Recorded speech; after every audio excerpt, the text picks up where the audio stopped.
Today's 5 Minutes with Gavin Scott celebrates two poems by Sir Henry Newbolt.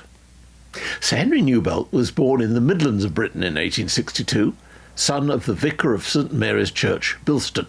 He went to Walsall Grammar School and got a scholarship to Clifton College, where he became head boy and edited the school magazine.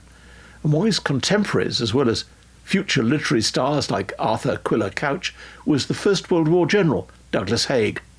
From grammar school, Newbolt went to Corpus Christi College, Oxford, became a lawyer, and after establishing himself as a poet, novelist and historian, began advising the British government on the best way to teach English to English schoolchildren.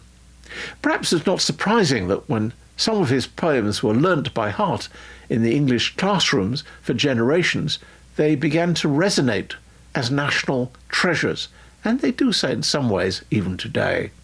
The first one, Drake's Drum, is about the snare drum that Sir Francis Drake took with him when he sailed the Golden Hind around the world. According to legend, just before he died, he vowed that if England were ever in danger and someone was to beat the drum, he would return to defend his country. Several times throughout history, people have claimed to have heard the drum beating when the Mayflower left Plymouth for America in 1620.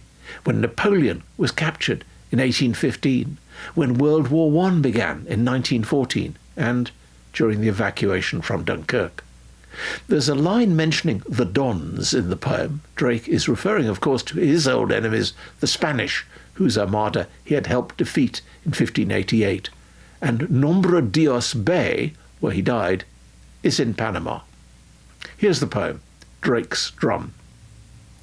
Drake, he's in his hammock, and 1,000 miles away. Captain, art thou sleeping there below? Strung atween the round shot in Nombre Dios Bay, and dreaming all the time of Plymouth Hoe. Yonder looms the island, yonder lie the ships, with sailor lads a-dancing heel and toe, and the shore lights flashing, and the night tide dashing. He sees it all so plainly, as he saw it long ago. Drake, he was a Devon man, and ruled the Devon seas. Captain, art thou sleeping there below? Roving when his death befell, he went with heart at ease, a-dreaming all the time of Plymouth Hoe. Take my drum to England, and hang it by the shore. Strike it when your powder's running low. If the Dons sight Devon, I'll quit the port of heaven, and drum them up the channel, as we drummed them long ago.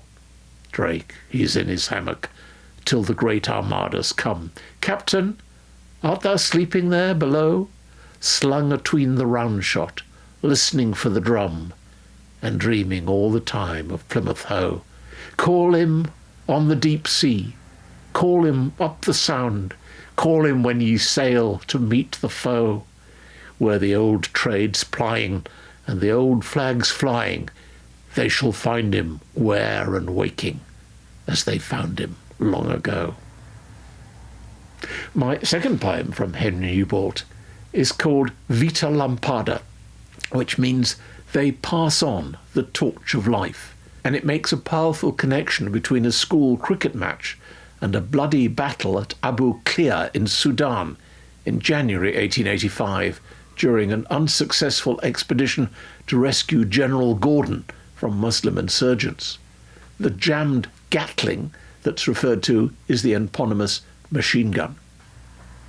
There's a breathless hush in the close tonight, 10 to make and a match to win, a bumping pitch and a blinding light, an hour to play and the last man in, and it's not for the sake of a ribboned coat or the selfish hope of a season's fame, but his captain's hand on his shoulder smote, play up, and play the game. The sand of the desert is sodden red, red with the rack of a square that broke, the Gatlings jammed and the colonel dead, and the regiment blind with dust and smoke. The river of death has brimmed his banks, and England's far, and honour a name. But the voice of a schoolboy rallies the ranks, play up, and play the game. This is the word that year by year, while in her place the school is set, Every one of her sons must hear, and none that hears it dare forget. This they all with joyful mind bear through life like a torch in flame, and falling fling to the host behind. Play up,